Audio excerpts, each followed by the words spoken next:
We do have two amazing talks for you on slate for today. So first, we have visitor Shreya Anand, who's visiting us from Stanford, where she is a Rubin and LSST catalyst postdoctoral fellow.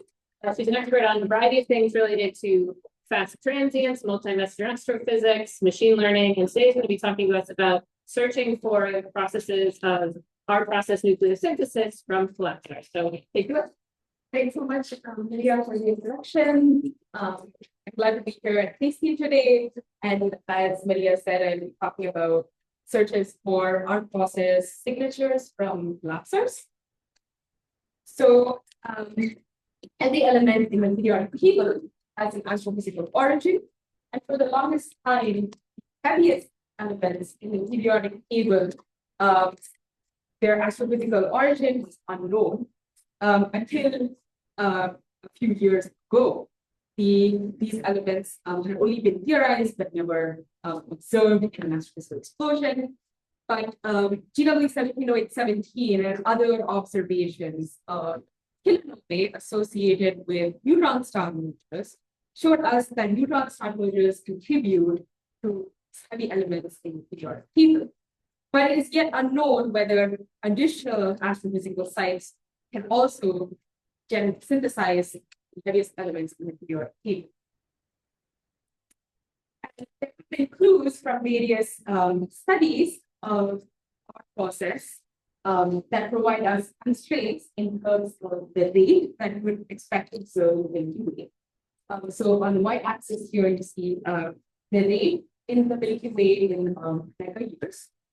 The x-axis here, you see our process in solar masses. And you can see various constraints from different potential studies. Some of these come from other elements masses derived from ontology. There are measurements in dwarf galaxies and halo stars that also process elemental abundances and constrain this parameter space. Now, if we compare this to GW 1717 here, you can see that GW 1717 is consistent with constraints from various studies in this space in terms of the rates and the expected yield per event. And that also happens to be consistent with the short PRD rate and the expected yield from each kilonova associated with the neutron star merger. So essentially what I'm seeing here is that the total R process yield that we expect in the Milky Way is consistent with what we would expect from neutron star mergers so far. But the big question is, do neutron star mergers produce all of the elements in the periodic, or all the heavy elements in the periodic table in the correct abundances? So here you see solar R process abundance pattern. There are abundances on the y-axis, and the x-axis you can see atomic mass in the world. And the solar abundance pattern has this particular in which, of course, the elements are lighter R elements, lower atomic number table, are most abundant, and then has a characteristic second peak elements, lateral lines, and third peak elements. So the question is, can neutron star mergers explain this solar abundance pattern we observed? And that is still yet known and requires using observations. But there are also some tensions with assuming that neutron star mergers are the sole or the only site of nucleosynthesis in the universe. For example, there have been studies of dwarf galaxies, in particular, the dwarf galaxy, particular 2 is a good example, where they measure barium over iron and europium over iron enrichment. Dwarf galaxies specifically were chosen here because they are chemically simple and easier to study in terms of our process enrichment. So they observed severe and prolific enrichment in this dwarf galaxy, particularly 2, early in the dwarf galaxy's history. Now, neutron star mergers are expected to have long delay times between the formation of the neutron star system and its eventual merger to synthesizing these unprocessed elements, whereas perhaps a quicker channel that would follow star formation, such as a supernova, might more easily explain this early enrichment that was observed. Furthermore, neutron star natal case pose a potential problem for retaining the R-process elements within dwarf galaxies. Whereas in that the neutron star natal case may exceed the escape velocity of low mass dwarf galaxies, whereas supernovae might have an easier time depositing elements in the galaxy. However, there is a potential fast merging smaller delay time and low kick neutron star population that could alleviate this problem, but it makes us think whether there could be an alternative site. And another piece of evidence here is from the disrupted dwarfs in the Milky Way. Kraken and Gaia Enceladus is from 2021 study. So here you can see the europium over magnesium abundance ratio, y-axis star formation regions in gigayears. And so for the disruptive dwarf Kraken with a lower star formation duration, they observe a lower europium to magnesium ratio. Europium is an R-process element, whereas magnesium we expect to be generated in supernovae. And so it's interesting that they find that in Kraken there is a lower ratio, whereas a disrupted dwarf that has a higher star formation duration actually has higher europium magnesium ratio, more than 50%, which may indicate multiple channels of enrichment, maybe implying that neutron star mergers may not be the only enrichment site. So in the literature, there has been many studies that look at process nucleosynthesis in supernovae. So first, we look at ordinary core collapse supernovae or type 2 supernovae. These have a neutron star central engine. However, studies have found that neutrino-driven winds from neutron stars do not produce low enough electron fractions that would create conditions that are basically not conducive for R-process production in ordinary supernovae. Although there have been recent papers that are predicting potential observational signatures with supernovae. But I'm going to focus today on collapsars or type 1c broad-band supernova, and I'll explain that in a moment.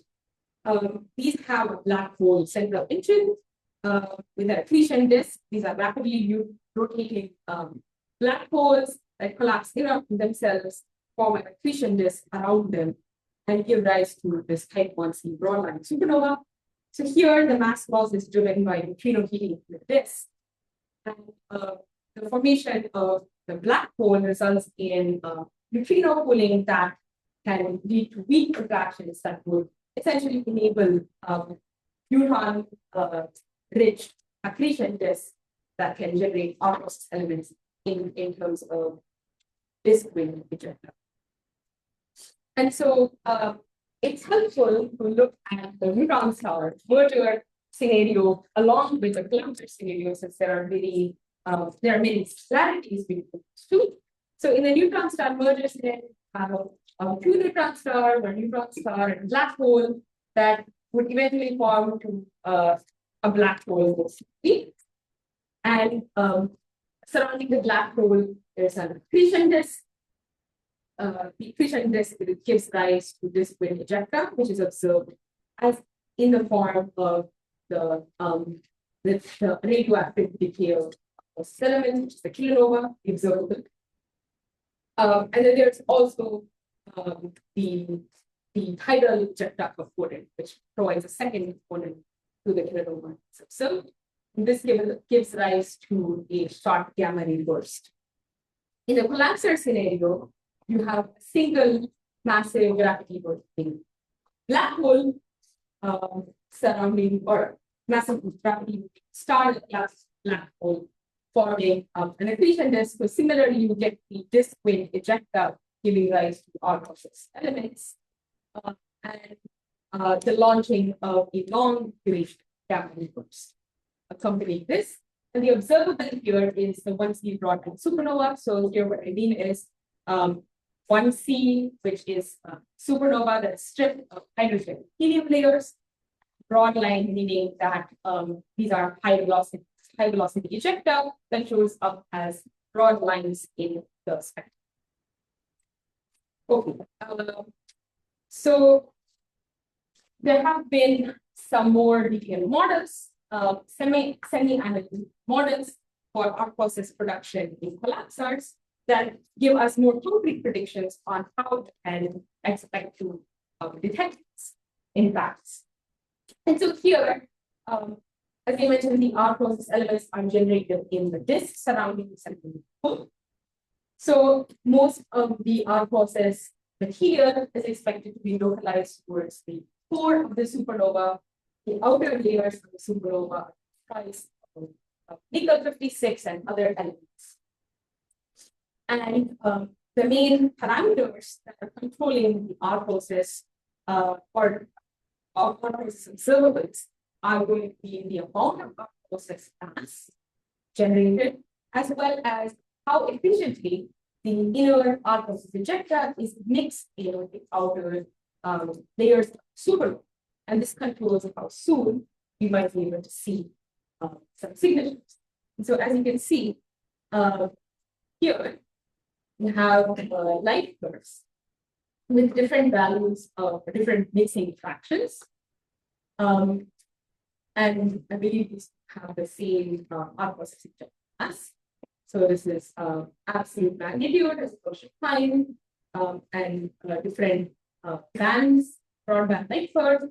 So if we take a look at this K band, which is the near infrared, you can see that the main difference between a model with a lower amount mixing, which means that low mixing means the R process is localized to the core.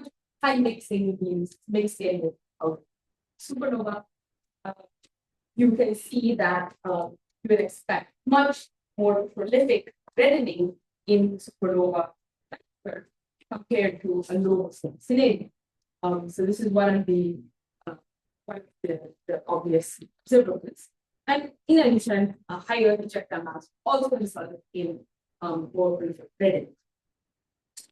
Okay, so we conducted a study using the Italian facility, which is a 47 square meter view imager mounted on the Palomar telescope. CTF conducts a nightly survey that scans thousands of square degrees in hours. So it observes the entire northern sky every 2 nights, reaching a depth of 20.5 mag.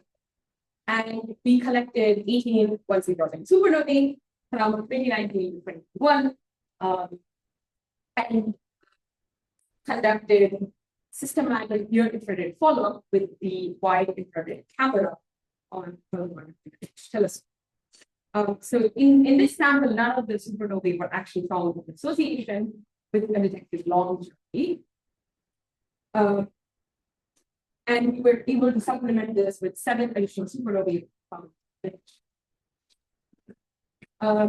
So the first thing we did was compare our observations to the models without doing any fitting. So this is really busy. I'll try to break this down a little bit further. So here you can see the R minus J.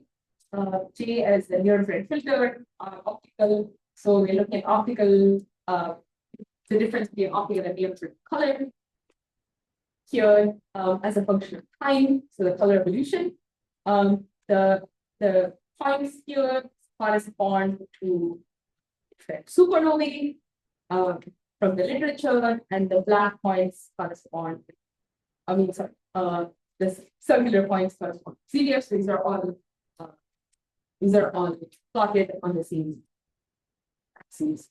And so the main takeaway here is In this plot, you can see we are fixing the amount of mixing and changing the amount of art process ejecta, whereas here we fix the art process ejecta to low value 0.01 solar masses and change the amount of mixing amongst the models.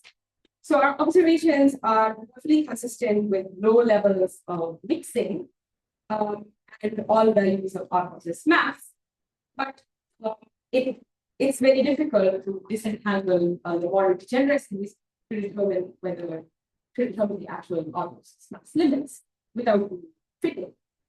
So our next step was to perform fitting to art process image models. And so we selected a subset of art process models within 3 sigma uncertainty and exclusion parameters and perform fitting. And what we observe for one particular example of a supernova fit to optical and infrared bands, what we see is that the models seem to be over-predicting the near-infrared light flows, which means the models are redder than what we observe than our observations. And we additionally fit to art process free models to see can the art process free models just explain the light flows. At least we need art process to explain what we observe.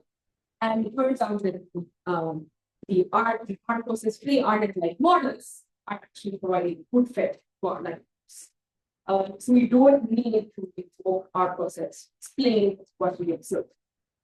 And a further study from SNe Ic-BL et al. 2024 combined this data set along with 4 additional supernovae, for which they took HSP and Norway's imaging.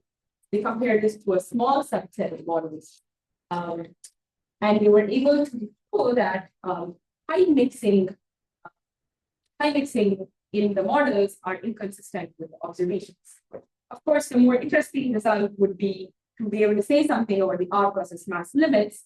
But at the moment, the models seem more sensitive to the amount of mixing within the supernova ejecta layers and the art process mass. So right now we can really see something mixing.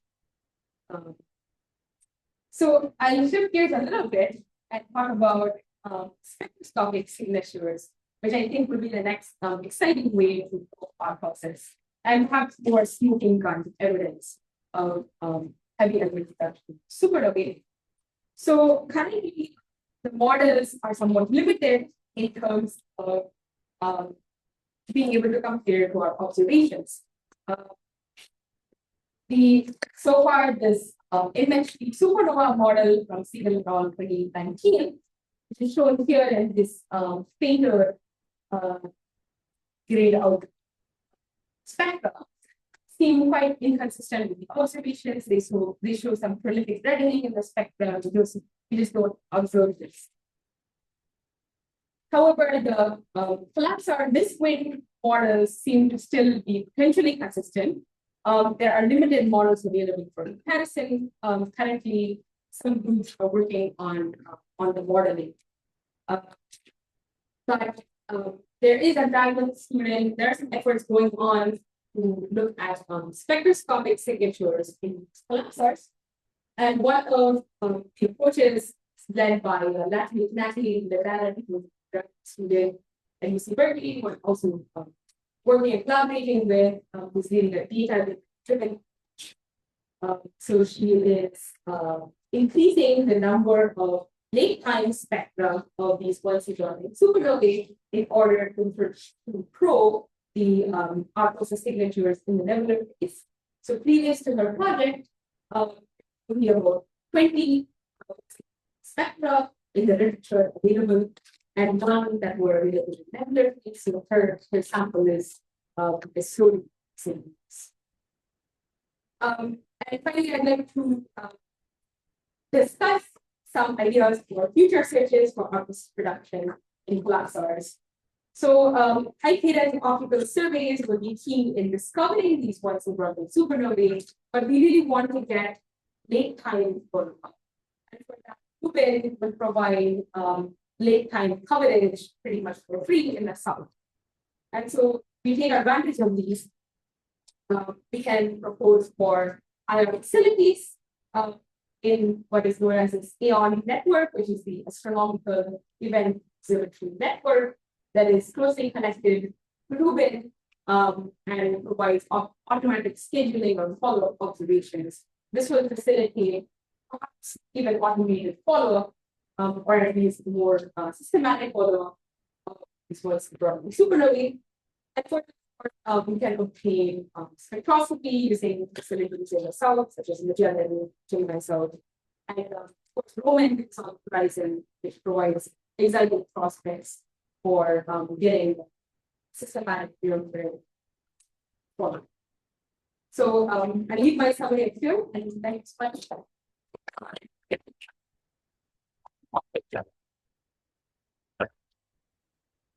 Thank you. Good question. We can go back to your comparison of the scholars with models. Yes, one? okay, no, it's not sure. This one, yeah, I mean, just at early times, many supernovas seem totally inconsistent with these models, with all models. Yeah. I guess, are they similarly inconsistent with standard or net type models? So is there just something we really get wrong that, or because Actually, the originating perspective well. so that basically means these models are correct. That's fine. That's But then well in colors. They do well in the bowl method, well, but they're not itself specific colors. So. well, that gives you temperature. Yes, we had to apply volumetric actions for difference. But yes, that's one problem. That's big. The big problem. That does seem like there's just something fundamentally wrong already, because if all your models are shifted down, you might draw a very different conclusion. Right? That's I think in the end, you want spectra. I agree with you there. That's sort of the only truth. Yeah, thanks. yeah. So these are those more better state of the art, like well.